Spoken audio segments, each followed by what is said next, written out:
পাঠকদেরকে নানান সময় সারপ্রাইজ বলবো নিউজ উপহার দিচ্ছে।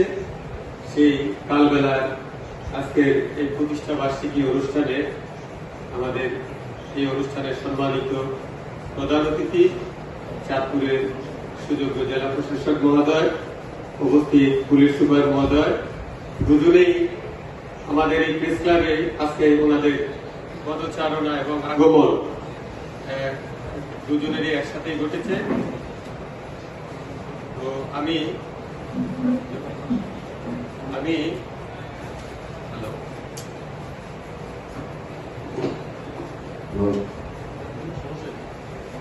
চাঁদপুর প্রেস ক্লাবের পক্ষ থেকে আমাদের সম্মানিত জেলা প্রশাসক মহোদয় এবং পুলিশ সুপার মহোদয় এবং আরাফাত মহোদয়, যিনি সহকারী পুলিশ সুপার সার্কেল, উনি এর আগেও এসেছেন, কিন্তু এই দুজনের মধ্যে নতুন মাত্রা চাঁদপুর প্রেস ক্লাবের প্রথম এসেছেন। আমি প্রেস ক্লাবের পক্ষ থেকে দুজনকেই শুভেচ্ছা জানাচ্ছি এবং শুভকামনা রইল আমাদের প্রতি।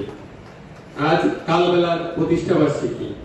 আমরা কালবেলা শব্দটার সাথে কিন্তু পত্রিকা প্রকাশের আগে থেকে যারা পড়াশোনা করেন, লেখালেখি করেন, খুবই পরিচিত। কালবেলা হলো সমরেশ মজুমদারের একটা বিখ্যাত বইয়ের নাম। আর কালবেলা শব্দটির অর্থ হলো কিন্তু অশুভ সময়। কালবেলা এই শব্দটার শব্দ হলো কিন্তু অশুভ সময়। সমরেশ মজুমদার যখন এই বইটি লেখেন, পশ্চিমবঙ্গে একটি ঘটনাকে কেন্দ্র করে উনি এই উপন্যাসটা লিখেছিলেন।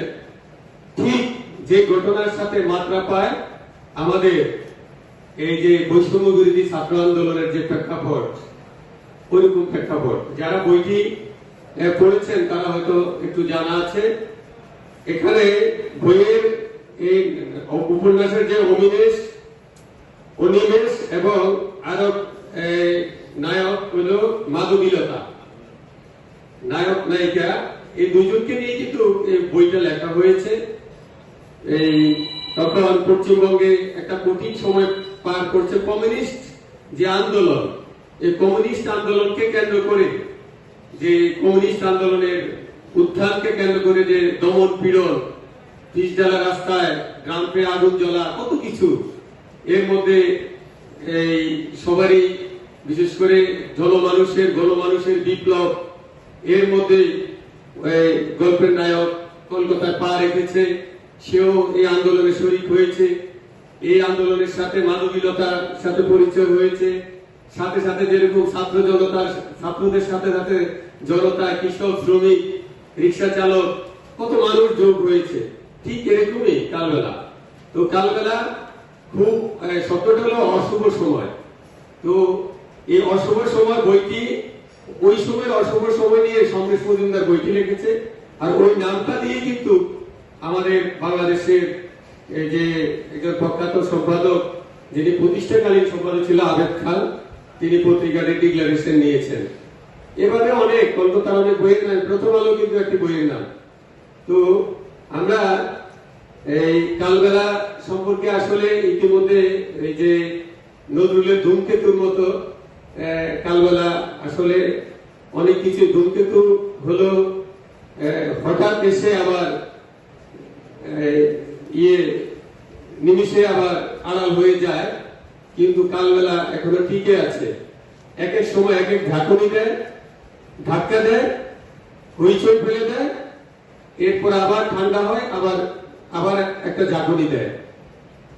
আমরা গণমাধ্যমের কাছে মানুষ যা আশা করে, কালবেলা সহ বাংলাদেশের কয়েকটি পত্রিকা এখনো গণমাধ্যমের সেই আশার পাশে এবং প্রত্যাশার পূরণ করতে সক্ষম হয়েছে। আসলে যারা প্রকৃত শাসক, প্রকৃত রাজনীতিবিদ, প্রকৃত গণতন্ত্র যারা বিশ্বাস করে, তারা সমালোচনাকে সবসময় তারা পছন্দ করে।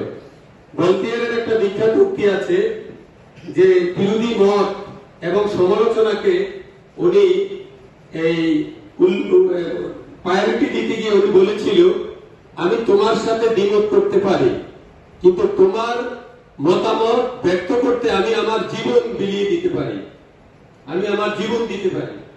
আসলে একটি গণতান্ত্রিক রাষ্ট্র ব্যবস্থায়, রাজনীতি ব্যবস্থায়, শাসন ব্যবস্থায় সমালোচনা, গঠনমূলক সমালোচনা থাকতে হবে। না হলে যারা এই শাসন ব্যবস্থায় থাকে তারা ফ্যাসিস্ট হয়ে যায়। আমরা বিগত সময় দেখেছি গণমাধ্যমকে কিভাবে কণ্ঠরোধ করা হয়। বাংলাদেশ স্বাধীন হয়েছে ৭১ সালে, মুক্ত চিন্তা, মুক্ত মতকে প্রকাশ করার জন্য তখনও কিন্তু একটা কনসেপ্ট ছিল যে গণতন্ত্র, সমাজতন্ত্র, মুক্ত চিন্তা, মুক্ত মতকে উন্মুক্ত করার জন্য। কিন্তু ক্ষণে ক্ষণে বিভিন্ন সময় এসে